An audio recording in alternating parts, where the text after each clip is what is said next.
Do you want to share how people can check how much experience or how much success that a mortgage broker's had in the space? For me, I like to see at least a few years experience, ideally 4 years experience, just in the broking space. To go deeper into that, I mean, obviously you want the best of everyone, or the best, right? And some of that experience, it comes from investing in property themselves as brokers, or having that mindset of your financial mindset, and that comes from either financial planning, accounting, or experience. And I'm not just plugging you again, Andy, but it's Andy. Plug away. But yeah, I can't stress it enough. It's just having that mindset of, okay, you want to achieve this short-term goal, but what's your actual medium and long-term plans with your life to structure it accordingly? Because there are examples out there where people they over leverage themselves to a point where they go to all these different lenders, but they actually find themselves getting trapped because only one lender will lend to them, and then they can't refinance out. And if they can't afford those repayments, then the only thing they can do is sell.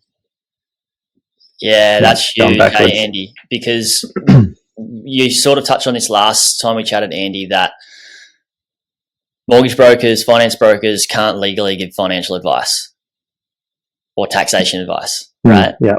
And that seems so scary for everybody listening. They want to build a portfolio of properties. They don't just want to buy one residential property.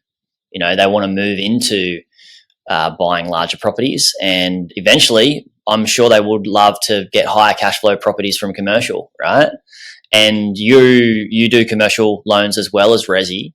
How much of that plays a part in somebody building out a property portfolio that can actually help them achieve their 10-year plan? Yeah, well, it's huge because Sam would probably know the stats on this. How many investors actually make it past their first property?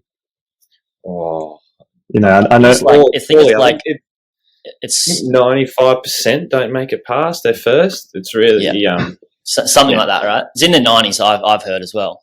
Yeah, so a lot of that I imagine would come down to poor planning, getting and structuring, and just getting a good understanding of what those steps are and what everything looks like, and how you need to do it from step one all the way through.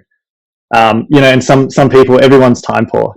So, to go to a meeting with a mortgage broker, then, with an accountant, and then maybe with a financial planner, that's a lot of time taken.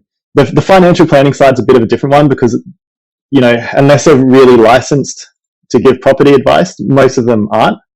So you kind of got to be careful on that side with the financial planning aspect on things, because, you might go see a financial planner, I want to do this and this with property, and maybe they start steering you towards super and other investments and things like that.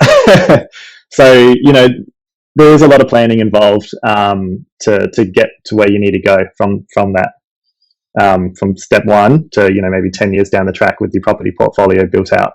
And, getting a good buyer's agent on your side and getting that investment team, who can help with all the analysis of cash flow and everything like that. It's definitely a big one. Absolutely. That's why we are doing this, right, Sam, is to help people get the best team and build out a world-class property team, so they have everybody that they need they know that they can go to and get good advice.